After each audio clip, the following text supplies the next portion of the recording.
Elon Musk exposed the California Governor Gavin Newsom and explained the things that he has done to worsen the lives of American people. He used a single image and a few words to flip the script on him that made people look again at what is really happening in the state. And it is hard to watch what is happening there. Then Musk explained how Newsom is manipulating perception of reality into his voters' minds and deceiving them on a daily basis. This is an interesting story, so let's explain everything. So, a few days ago, Elon Musk expressed his confusion on X about Newsom's recent decision to announce a new state law to provide fire survivors with stronger mortgage relief. This came after Newsom said that Trump affirms the insecurities of men and white people and talked about how Trump does not care about fire survivors or any Americans at all. And when Avery Dea shared an unknown story in a video saying Gavin Newsom ordered the removal of Elon Musk from the command post and ordered the California firefighters to return all donated Starlinks, Musk replied, "Gavin Newsom is a scumbag."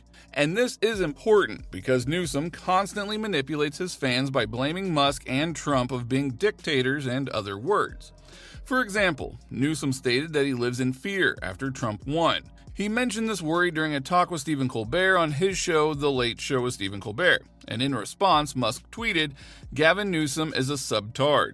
Now, this wasn't a one-off. When people bring up California's problems, crime, homelessness, companies leaving, Newsom quickly talks about the positives.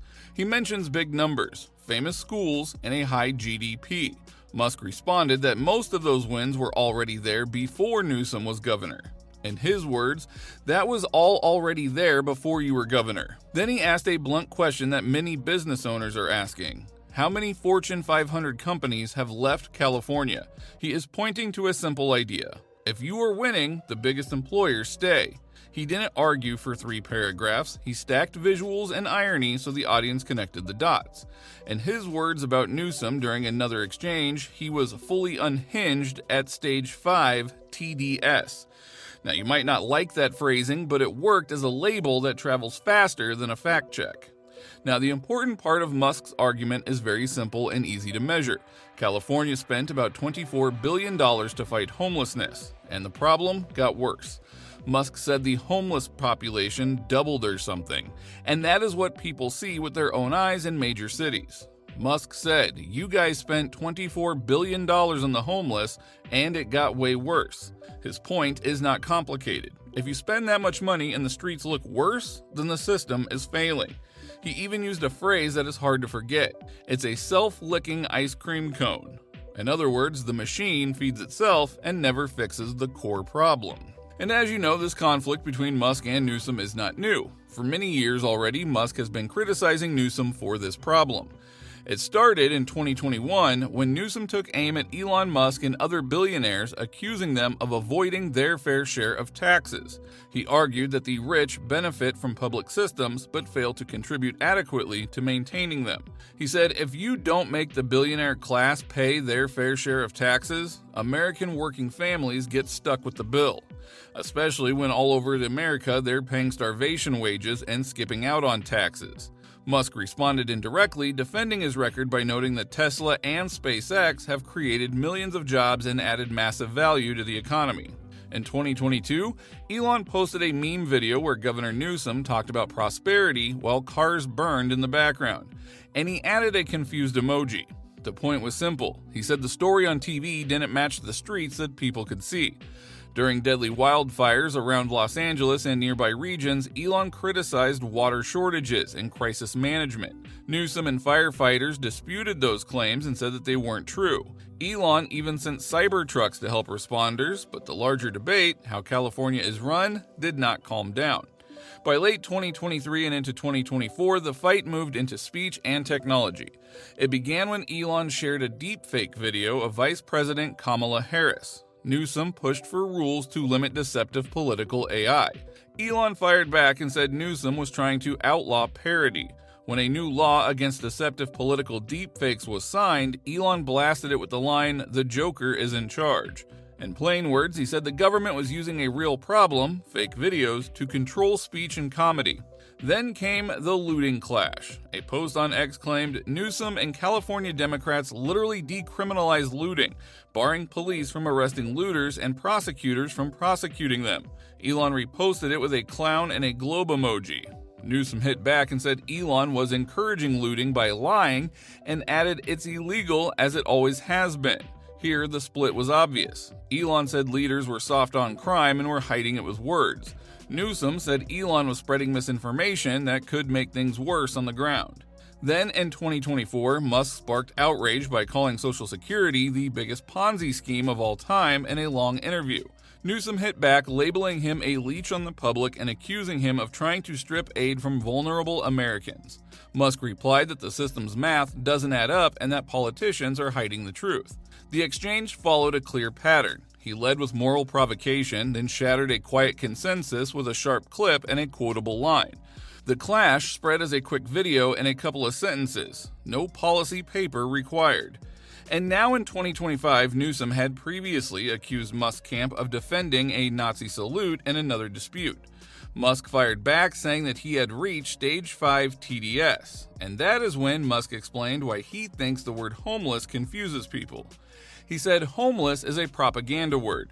In simple terms, that word makes you think of someone who missed one rent payment and just needs a job to bounce back. But when you walk down certain streets, you see something different. You see fentanyl addiction, people in deep pain, bodies breaking down. He said they're not one job offer away from getting back on their feet. Then he talked about what he calls the homeless industrial complex. Now that's a big phrase, so let's make it simple. He believes that a network of nonprofits and contractors gets money based on how many people are out on the street. If the money follows the count, then the count should never go down. He even used a dark nickname for those groups, saying they are like drug zombie farmers. The idea is ugly and uncomfortable, but that's the point. He wants people to see the incentive problem. If you get paid more when the crisis grows, why would you fix it? This is where he made his most serious accusation. He said city leaders and nonprofits know who the drug dealers are, and they don't arrest them on purpose. Why would anyone do that? Musk claims it is because if they arrest the drug dealers, the drug zombies leave, and the funding would go away with them. He also pointed to how the money flows. San Francisco uses something called a gross receipts tax. Again, let's make this simple. It is not a tax on profit. It is a tax on total transactions moving through a business even if the business barely makes money. Musk explained, it isn't even on revenue, it's on all transactions, which hits payment companies especially hard. That is why he said Stripe had to move and Square had to move. The more money they move through their systems, the bigger the tax bill, even if they are not making big profits off of those transactions. Musk tied that tax back to the homeless funding. He said the tax money goes to the same network of organizations that are supposed to reduce the crisis, and yet the crisis grows. He called it a diabolical scam. He even gave a shocking number. In some cases, when you add up all the money, they're getting close to $1 million per drug zombie. That is his claim, and it explains why he calls the system a self-licking ice cream cone. The machine rewards failure, so failure becomes the business model. This fight did not stay inside policy talk. It spilled onto social media, where short clips and pictures moved the fastest. When Musk shared a meme video of Newsom talking about California's prosperity while burning cars played in the background, he added only a puzzled face. No long caption, no report, just a short clip and a "what is this" gesture. That is the same style Musk used in other clashes. One image, one line, and the audience fills in the rest. And once people start sharing, the first frame often wins the hour. So where does this leave us? With a simple test that you can use. If a leader points to a shiny number, ask when that number started rising, before or after their policies. If a governor says speech rules keep people safe, ask whether the rules stop lies or stop jokes they don't like. If a city spends billions and the problem grows, ask who gets paid more when the problem grows. These are the questions that Musk asked out loud, and he asked them in a way that sticks. Short video, clear line, and a hard quote like, "It got way worse."